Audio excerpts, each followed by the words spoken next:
Hello, welcome back. This is Rohit Semwal. तो आज हम बात करने वाले हैं आपकी प्रॉब्लम्स के ऊपर, आपके क्वेश्चंस के ऊपर जो मुझे रिसीव हुए हैं।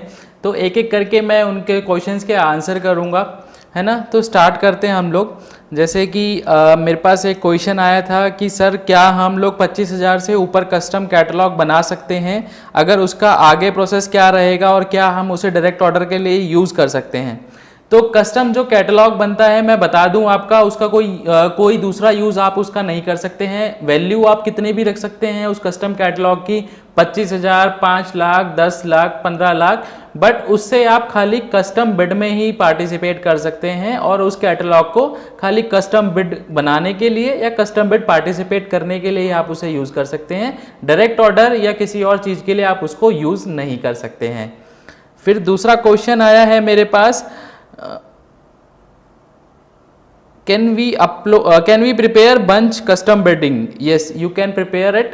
आप कस्टम कैटलॉग बना सकते हैं बहुत सारे। अगर आपको 10 प्रोडक्ट्स के कस्टम बिड निकालनी है तो आप उन 10 प्रोडक्ट्स का कस्टम कैटलॉग बना लीजिए और उनका एक बंच कार्ट बना लीजिए और उसको प्रोसेस करके आप एक बंच बिड भी प्रोसेस कर सकते हैं, बंच बिड फ्लोट कर सकते हैं।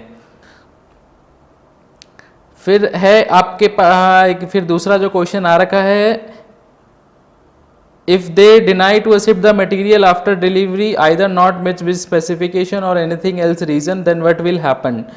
तो एक साहब का क्वेश्चन आ रखा है कि हम लोग जब मटेरियल हम डिस्पैच कर देते हैं और आफ्टर डिलीवरी रिसीव होने के बाद वो उस मटेरियल को रिजेक्ट कर देते हैं, तो वो किस केसेस में हो सकता है और उसका क्या होगा।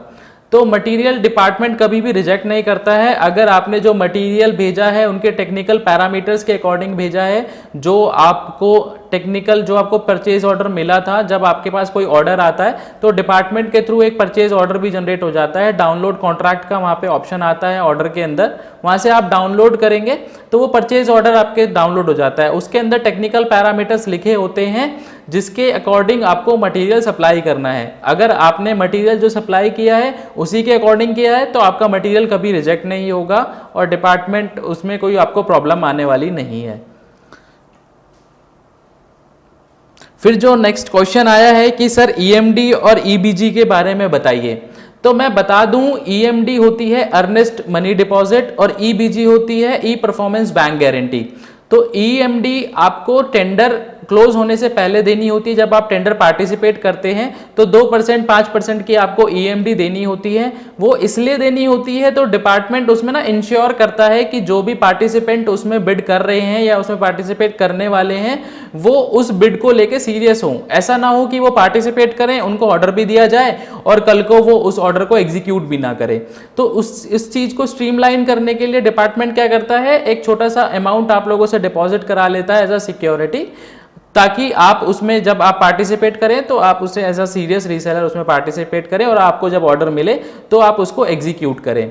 तो डिपार्टमेंट जैसे आप बिड कर रहे हैं, अगर इनकेस आपको टेंडर नहीं मिलता है, आप L1 नहीं आते हैं या आपको ऑर्डर नहीं मिलता है, तो वो जो आपकी ईएमडी है वो वापस हो जाती है। 60 दिन का प्रोसेस होता है नॉर्मली, 60 दिन से पहले भी हो जाती है और या फिर जो भी बायर ने डिसाइड कर रखा है या आपको बिड के अंदर देखने को मिल जाता है तो उस टाइम पीरियड के अंदर आपकी जो ईएमडी है वो वापस कर दी जाती है। अब बात करते हैं ई परफॉर्मेंस बैंक गारंटी की। तो बैंक गारंटी आपको वहां पे देनी होती है जहां पे आपको मटेरियल सप्लाई के बाद पोस्ट सेल सर्विसेज भी देनी है या आपका कुछ ऐसा कॉन्ट्रैक्ट है जिसमें आपको सर्विसेज देनी है। तो उस केस में डिपार्टमेंट क्या करता है, जिसको ऑर्डर मिलता है, जिसको टेंडर मिलता है, उससे एक छोटा सा अमाउंट या जो भी ऑर्डर वैल्यू है उसका 2%, 5% या 10% वो लोग डिपॉजिट करा लेते हैं, ताकि जो आप उस ऑर्डर को एग्जीक्यूट करने वाले हैं, जैसे मैं एग्जांपल लेता हूं, कंप्यूटर है, कंप्यूटर के साथ आपने एएमसी मेंटेनेंस का भी टेंडर मिला है आपको, तो कंप्यूटर तो आपने सप्लाई कर दिया, बट जो वो आपको एएमसी देनी है, जो आपको सर्विसेज देनी है, साल 2 साल जो भी आपका कॉन्ट्रैक्ट पीरियड है, वो स्मूथ चले, आप टाइम टू टाइम डिपार्टमेंट को रिस्पॉन्ड करते रहें, अच्छे से उनको सर्विसेज देते रहें, उसको इंश्योर करने के लिए वो एक परफॉर्मेंस बैंक गारंटी के रूप में एक छोटा सा अमाउंट आप लोगों से डिपॉजिट करा लेते हैं।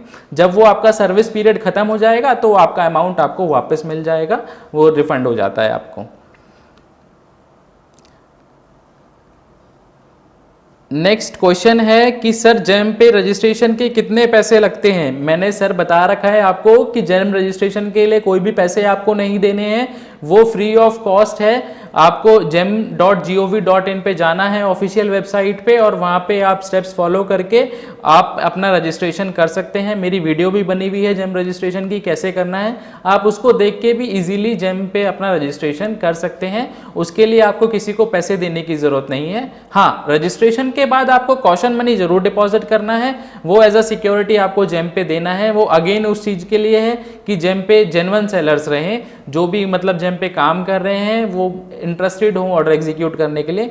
तो वो छोटा छोटा अमाउंट जेम पे caution as a caution money आपको डिपॉजिट करना है, जो स्लैब में डिवाइड किया गया है। जिसका 1 करोड़ तक टर्नओवर है उन्हें 5000 डिपॉजिट करना है, और जिनका 1 करोड़ से लेकर 10 करोड़ तक टर्नओवर है उन्हें 10,000 डिपॉजिट करना है, और 10 करोड़ से ऊपर जिनका टर्नओवर है उनको 25,000 डिपॉजिट करना है। तो ये आपको डिपॉजिट करना है। लोगों के क्वेश्चन आते हैं कि सर क्या ये रिफंडेबल है? रिफंडेबल जरूर है, मतलब बट अभी तक जेम ने कुछ रिफंड करने का प्रोसेस वहाँ पे बना नहीं रखा है कि अगर बंदा कोई लेना चाहे या उसे वापस रिफंड करवाना चाहे तो वैसा कुछ है नहीं। और जेम टीम पे भी आप कॉल करते हो तो उनका भी यही जवाब है कि सर अभी तक हमारे पास रिफंड का कोई प्रोसेस नहीं है, लेने का प्रोसेस है बट। अच्छा, फिर एक बीच में मैं आपको एक नया अपडेट आ गया है जेम पे, उसके बारे में बताना भूल गया तो मैं बता देता हूँ। आप लोग अपनी प्रोफाइल में देख रहे होंगे कि एक ई इनवॉइस डिक्लेरेशन का आपके आगे एक्सक्लेमेशन साइन आ गया होगा, रेड मार्क आ गया होगा, जहाँ पे वो आपको अपडेट करने के लिए बोल रहा होगा। और आपकी जो प्रोफाइल है वो 90% हो गई होगी ऑटोमेटिकली, और आप कोई भी कैटलॉग नहीं बना पा रहे होंगे, कोई भी बिड नहीं कर पा रहे होंगे। तो उसमें आपको कुछ नहीं करना है। वो ई इनवॉइस डिक्लेरेशन पहले भी आप लोगों ने दी थी, बट उसका इंटरफेस चेंज हो गया है, दोबारा से आपको देनी है। तो उसमें क्या करना है, वहाँ पे वो टर्नओवर पूछ रहा है कि आपकी टर्नओवर कितनी है मैक्सिमम 3 इयर्स में, तो आपको वो वहाँ पे वैल्यू डाल देनी है। लास्ट 3 इयर्स में जो आपकी टर्नओवर है उसका आप एडिशन डाल सकते हो, वो आप डाल सकते हो। या जो नई कंपनीज है जिनकी टर्नओवर नहीं अभी डिसाइड हुई है, जो नए एंटरप्रेन्योर्स ने डिसाइड किया है, मतलब जिन्होंने अभी ITR नहीं डाली है, तो वो आप 0 डाल के भी OTP डाल के वेरीफाई कर सकते हैं, वो कंप्लीट हो जाएगा, उससे कोई प्रॉब्लम आपको नहीं आने वाली है। नेक्स्ट क्वेरी की तरफ बढ़ते हैं हम लोग अपने।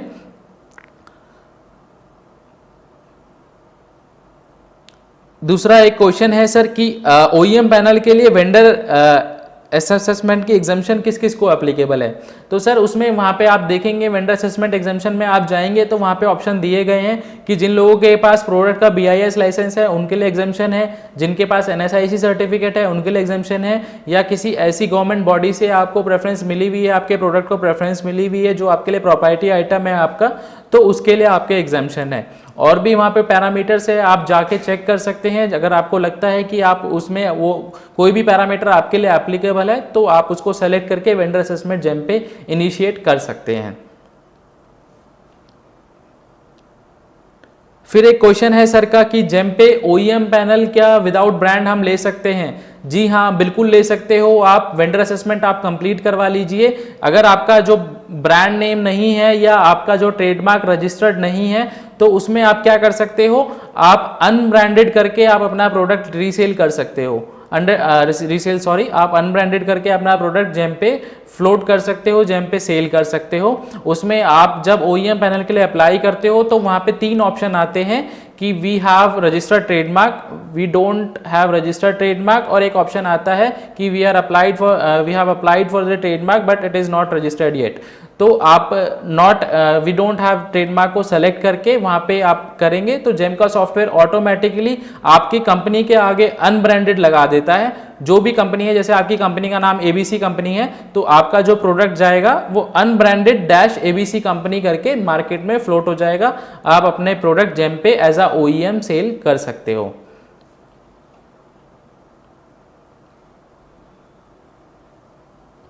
फिर एक लोगों का क्वेश्चन है, काफ़ी सारे लोगों का प्रॉब्लम ये आया है कि सर मेक इन इंडिया वाली जो बिड्स रिजर्व हैं उसमें हम लोग पार्टिसिपेट नहीं कर पा रहे।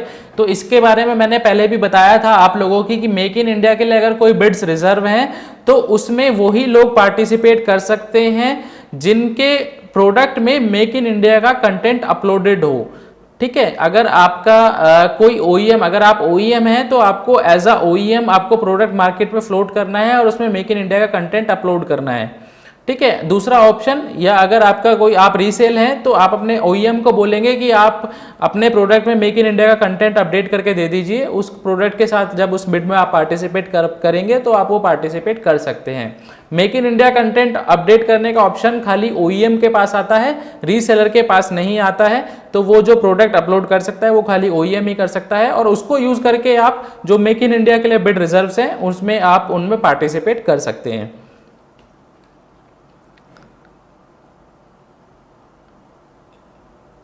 फिर एक क्वेश्चन है सर का कि sir how to add new category in GeM portal.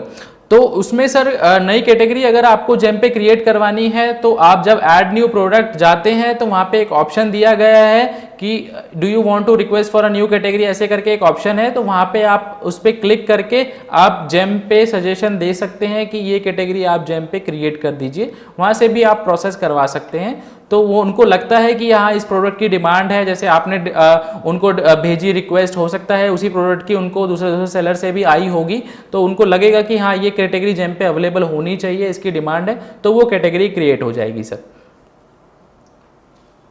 एक इसमें ऑप्शन है sir brand product without authorization के अपलोड कर सकते हैं, ब्रांडेड प्रोडक्ट लिखना चाह रहे थे सर। तो ब्रांडेड प्रोडक्ट विदाउट ऑथराइजेशन आप कर सकते हो, बट तभी तक कर सकते हो जब तक आपका OEM पैनल जेम पे अवेलेबल नहीं है और वो जो प्रोडक्ट है वो क्वाड्रेंट 3 या क्वाड्रेंट 4 में होना चाहिए, तभी आप कर सकते हो। ये चारों क्वाड्रेंट कैसे वर्क करते हैं ये मेरी एक वीडियो आ चुकी है, आप उसे चेक कर सकते हैं, वो आप देख लीजिए तो आपको पता लग जाएगा कि जेम पे जो क्वाड्रेंट है वो कैसे वर्क करते हैं और आप कौन सा प्रोडक्ट जेम पे अपलोड कर सकते हो और कौन सा नहीं कर सकते हो। फिर दूसरा क्वेश्चन है, thank you sir very helpful video, give your contact number, vendor assessment, new video sir, nice video, beginner को GST लेना पड़ता है। अच्छा, इसमें एक क्वेश्चन ये भी था सर का कि क्या हमें जेम पे रजिस्ट्रेशन करने के लिए GST नंबर मैंडेटरी है।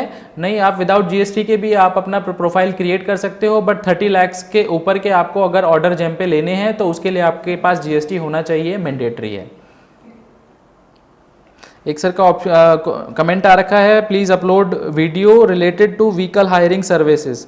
सर मैंने एक ऑलरेडी वीडियो बना रखी है, सर्विसेज आपको जेम पे कैसे लिस्ट करनी है आप जाके चेक कर सकते हैं, सर्विसेज पे मेरी ऑलरेडी वीडियो आ चुकी है। मोस्ट ऑफ द टॉपिक्स पे मैं वीडियो लेके आ चुका हूँ, जो मेन टॉपिक्स हैं, जैसे कैटलॉग कैसे बनेगा, L1 कैसे बनेगा जेम पे, OEM पैनल आप लोग कैसे ले सकते हैं, सर्विस लिस्टिंग कैसे होगी, बिड कैसे पार्टिसिपेट करना है, तो इन टॉपिक्स पे मेरी वीडियो ऑलरेडी आ चुकी है, आप उन पे जाके चेक कर सकते हैं और वहां से देख सकते हैं कि कैसे वो प्रोसेस होगा।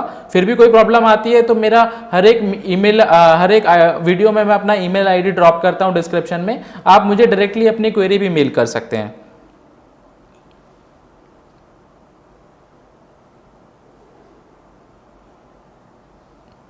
एक सर का क्वेश्चन है कि सर मेरे को बिड पार्टिसिपेट करनी थी बट मैंने प्रोडक्ट ऐड किया और वो बिड के अंदर शो नहीं हुआ। तो मैं आप लोगों को बता दूं कि कोई भी अगर आप बिड पार्टिसिपेट करने जा रहे हैं तो उसे आप 24 घंटे से पहले पेयर कर लीजिए, 24 घंटे से पहले आप उस प्रोडक्ट को ऐड कर लीजिए और प्रिपेयर कर लीजिए।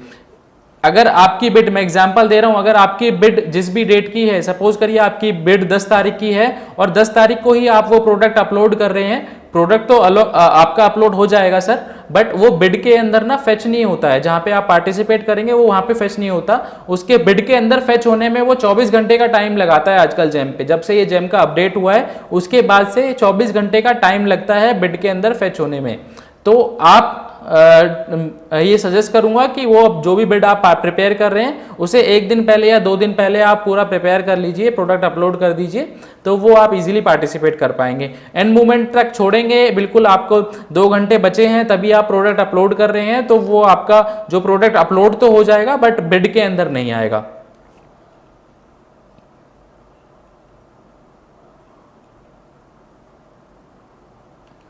और फिर क्या हम सिर्फ अनब्रांडेड प्रोडक्ट पे L1 कर सकते हैं? नहीं सर, आप ब्रांडेड प्रोडक्ट पे भी L1 कर सकते हैं, प्रोसेस सेम है, आप मेरी वीडियो में जाके देख सकते हैं। जो ब्रांडेड प्रोडक्ट्स हैं वो उनके ऊपर भी आप अपनी L1 कंपैरेटिव बना सकते हैं, बट आपके पास ऑथराइजेशन होना चाहिए। अगर आपकी जो वो प्रोडक्ट की कैटेगरी है, जो भी वो प्रोडक्ट है, अगर वो क्वाड्रेंट 2 में है तो आपके पास वो ऑथराइजेशन होना चाहिए, तो वो भी आप बना सकते हैं। How to prepare compliance of BOQ specification supporting document. तो जब भी आप आजकल होता क्या है कि आप कोई सर्विस बिड करते हैं या BOQ बिड करते हैं, तो उसमें ना ऑलरेडी एक ऑप्शन आता है जहां पे आप डॉक्यूमेंट अपलोड करते हैं कि प्लीज अपलोड करने का ऑप्शन आता है कॉम्प्लाइंस ऑफ BOQ स्पेसिफिकेशन। तो वहां पे कॉम्प्लाइंस ऑफ डॉक्यूमेंट मतलब वो बाय डिफॉल्ट हर एक बिड में आता है, तो उसमें ऐसा कुछ स्पेसिफिक डॉक्यूमेंट बायर ने आपसे नहीं मांगा है। अगर कुछ उसमें ऐसा टेक्निकल है कि जहां पे आपको कॉम्प्लाइंस बना के देनी है, तो वो आप अपने लेटर हेड पे कॉम्प्लाइंस बना के दे सकते हैं, वरना उसमें आप कोई भी डॉक्यूमेंट अपलोड कर दीजिए, उससे कोई प्रॉब्लम नहीं है।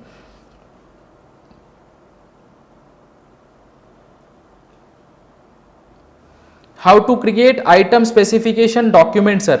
तो जैसे बहुत सारी बिड में क्या होता है, बायर ने आपसे टेक्निकल डेटा शीट मांगी होती है अपने प्रोडक्ट की, तो उसमें आपको कुछ नहीं करना है। अगर आपके पास टेक्निकल डेटा शीट है जहां पे मतलब अगर आपका एक फोन का आप टेंडर डाल रहे हो और बायर ने आपसे टेक्निकल डेटा शीट मांगी है, तो उस फोन की एक टेक्निकल डेटा शीट अगर आपके पास है तो वो भेज दो। अगर नहीं है तो आप अपने लेटर हेड पे एक चार्ट बना लो, उसमें डेटा शीट डाल दो जिसमें आप लिख दो कि स्क्रीन साइज इतना है, रैम इतनी है और आपका इंटरनल इंटरनल मेमोरी इतना है और आप इस सॉफ्टवेयर पे काम करता है। तो टेक्निकल पैरामीटर्स आपको डालने हैं और उसमें आपको कुछ नहीं करना है।